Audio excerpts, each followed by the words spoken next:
jaune. T'as vu la bourse de Paris? Elle s'est complètement effondrée. Game over.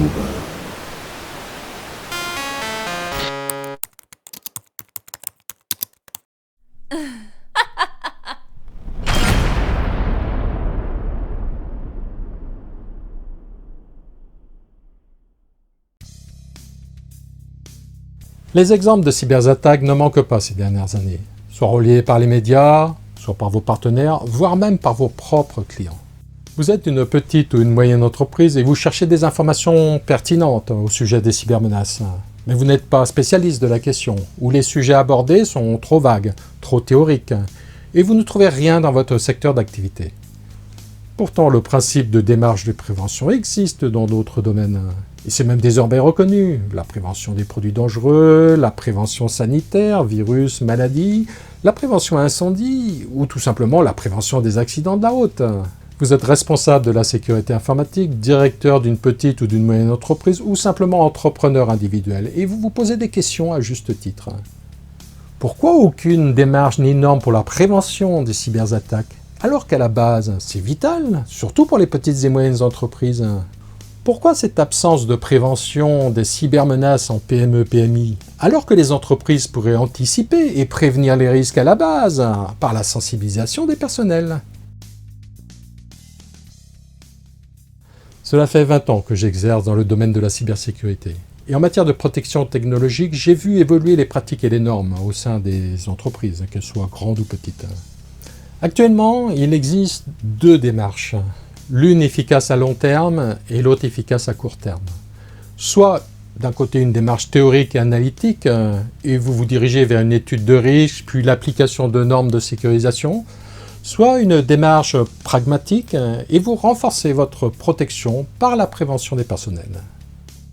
En résumé, le domaine de la cyberprotection se présente en plusieurs activités. D'un côté, les études de sécurité et l'application des normes sécurité afin de sécuriser la mise en place d'un système d'information, par exemple. Et d'un autre côté, les prestations d'audit de sécurité, de remise en état et maintenance de systèmes suite à des sinistres et les investigations suite à des cyberattaques. Mais il existe également la possibilité de faire appel à la prévention des cybermenaces. Car il vaut mieux toujours prévenir que guérir. C'est pourquoi j'ai créé des modules de coaching innovants, spécialement dédiés à la prévention des cyber-risques et plus largement des sinistres impactant l'activité des entreprises. Désormais, même les petites et moyennes entreprises peuvent très facilement et à moindre coût disposer d'outils pratiques et attrayants. Les personnels peuvent désormais s'intéresser et se motiver aux risques cyber, et ce sans danger pour l'informatique d'entreprise, à distance et à leur propre rythme.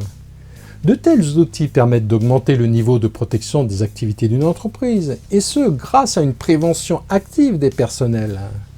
La sensibilisation aux cyber-risques, mais c'est vital pour nos entreprises, mais avec des outils modernes, pédagogiques et à forte plus-value pour l'entreprise. Cela permet à tous les personnels d'être sensibilisés simultanément, rapidement par la pratique, et sans passer par des séances de formation longues et nécessitant ensuite une mise en pratique laborieuse. De plus, c'est une démarche préparatoire qui sera obligatoire dans le cadre d'une étude de sécurité ou de l'application d'une norme en cyberprotection, au cas où, par la suite, vous choisissiez de sécuriser fortement vos systèmes d'information. Autant débuter par le plus facile et le plus efficace, la prévention des risques, tout simplement, afin d'éviter l'accident. Alors gardez en mémoire qu'il ne sert à rien d'envoyer tous les personnels en formation si ce n'est pas pour appliquer les bonnes pratiques sur le terrain et acquérir les bons réflexes. Et n'oubliez pas qu'en matière de cybersécurité, il existe deux écoles, la théorie et la pratique, mais que la pratique sera toujours source de bénéfices pour votre activité. Employez des outils simples, adaptés, rapides à mettre en place et efficaces. Alors que vous soyez une PME, une PMI, ou même une profession libérale, un commerçant ou un artisan, faites le choix de l'innovation et découvrez comment la gamme d'outils de prévention en cybersécurité va vous accompagner à renforcer votre niveau de protection contre les cyberattaques sur www.protectinfo.fr.